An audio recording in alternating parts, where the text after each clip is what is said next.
what's coming down the pike.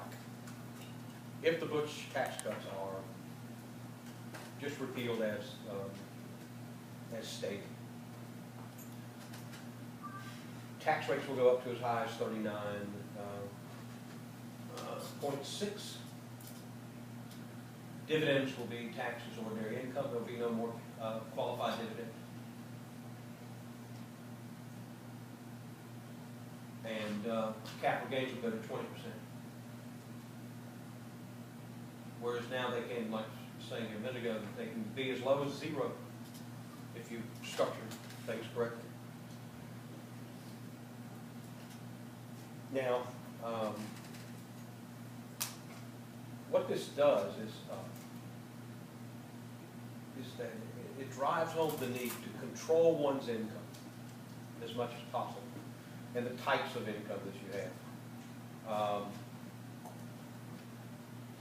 The thing that they don't, probably no one in here even knows exists, but if your income gets over a certain level,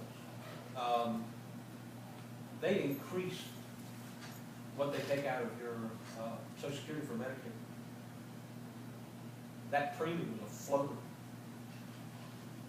So if you have one high year of income and then you go back down to here, like you say you sell something, the next year you pay a higher premium for an entire year until that adjusts back out.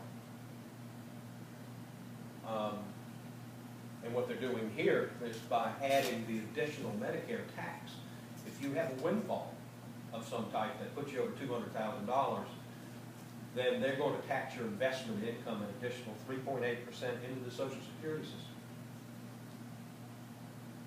Well, Medicaid.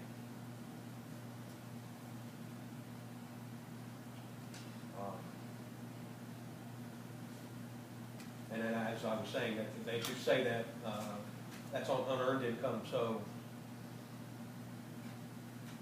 they really haven't defined that for sure. They say investment, but we'll see.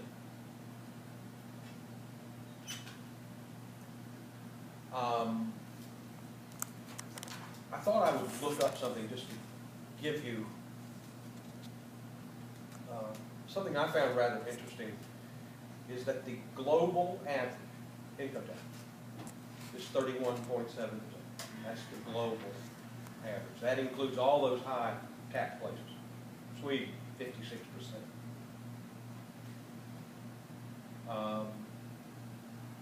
Good old South Africa, 40.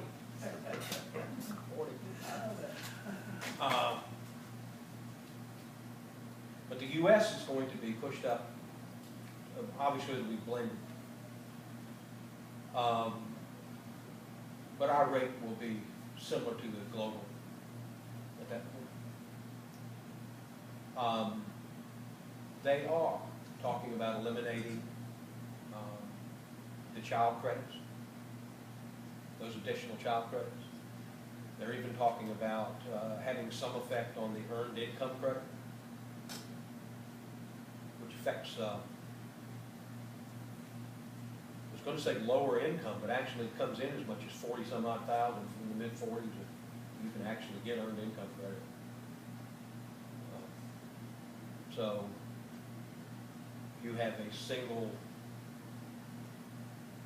parent making nearly $50,000, they can virtually get earned income credit. It phases out, or in 48,000.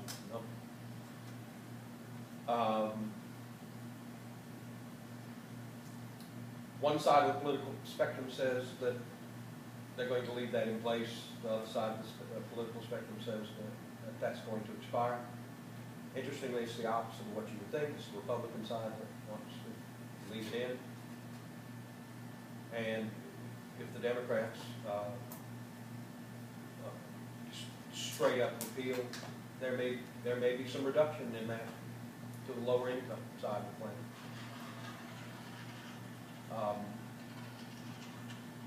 This additional child tax credit is being used to the tune of about $4 billion a year.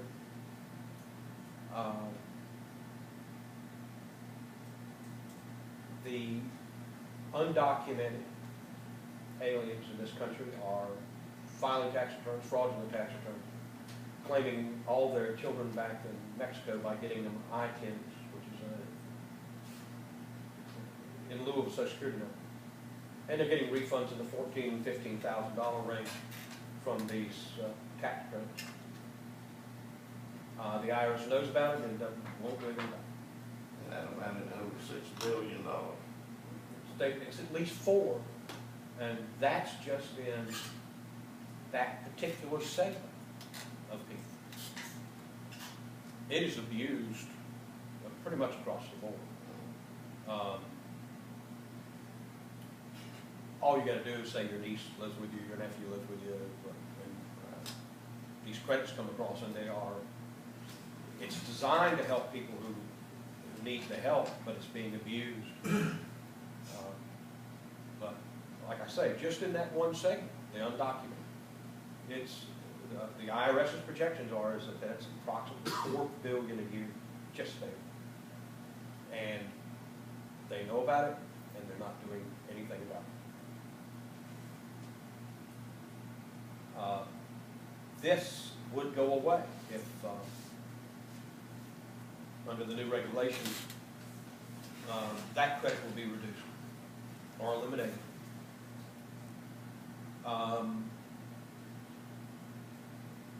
One of the things they're doing that's not real good is the tuition credit is going to go away. The America's Opportunity Credit, which has been allowing, it's been a great benefit to help offset the costs of education.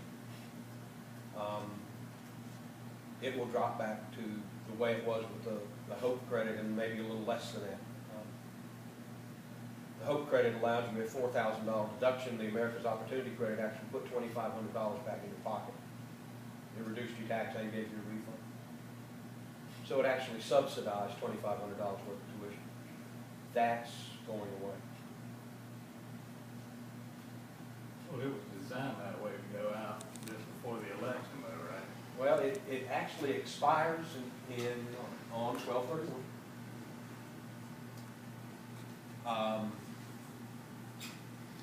See, these things I'm talking about were extended.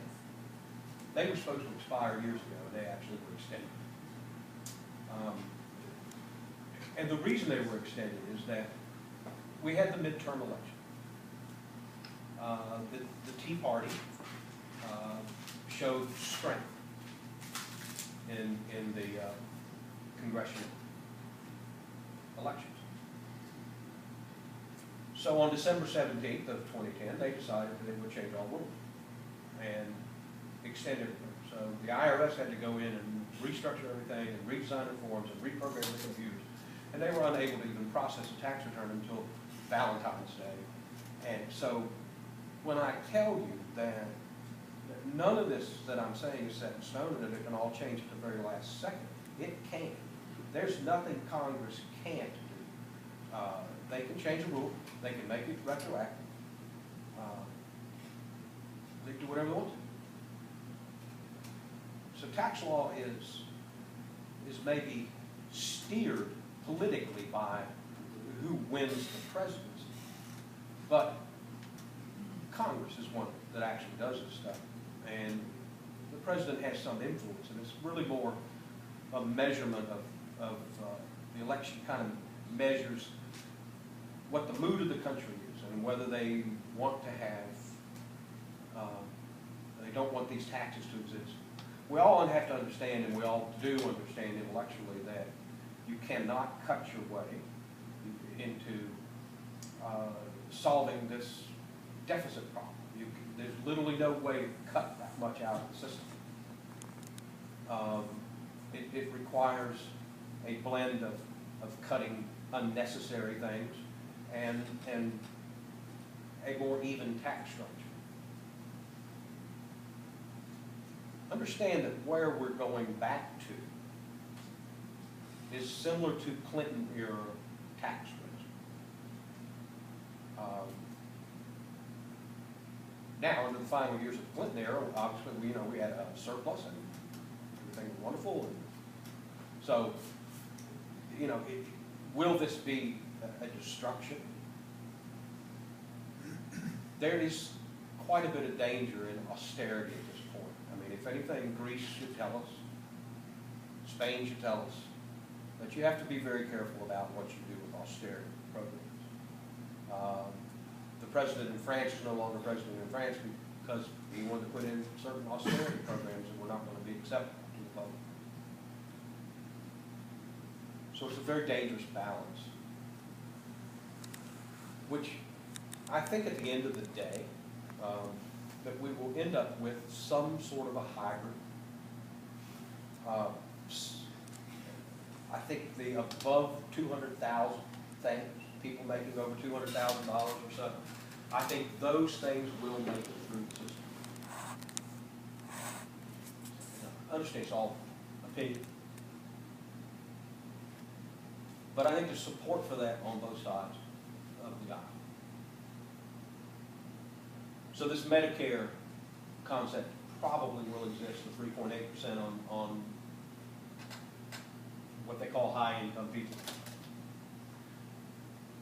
It's interesting that they pick a $200,000 number, because if you live in New York City and you don't make $200,000, you're probably homeless. So, you know, is it a big number? Well, it's a big number if you live in Shelby. It's not a big number if you live in Manhattan. The average mortgage in New York City is $100,000. The average mortgage. Apartment you can't turn around in $30,000. So, but, you know, they have to draw the line somewhere, so they pick it. It's going to make it very important about how one structures their investments. You have to look at the compounding effect of what one earns by what one loses to the tax structure. I'll give you the perfect example. I have a client who's 57, says that he will continue to work in his consulting business until he's probably nearly 70. He doesn't see any reason not to. His health is good. And what we're doing is, we were discussing whether to do a Roth IRA or to do a traditional kind of a pension plan. So we ran the math. And the traditional plan for him saved him $4,100 a year in taxes. So I plugged that into a future value calculation over how long he expected to work at a 2% interest rate, and the tax savings over that period of time was enough money to pay the taxes on over $400,000 worth of pension. So I said to him, you can gamble on tax regulations 15 years from now as to whether they're going to tax Roths or what they're going to do. It's just like this situation here where it says that your net investment income over 3.8%, they're going to hit this extra tax. Now, are they going to put Roth distributions into that calculation like they do Social Security now?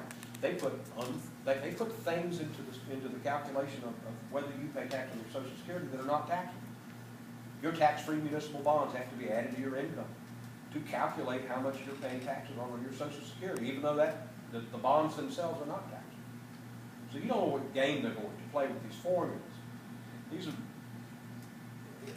very general. It's like saying that the tires are round. Well, yeah, we know they're round, but how wide are they? How long will they last? We don't really know what they mean.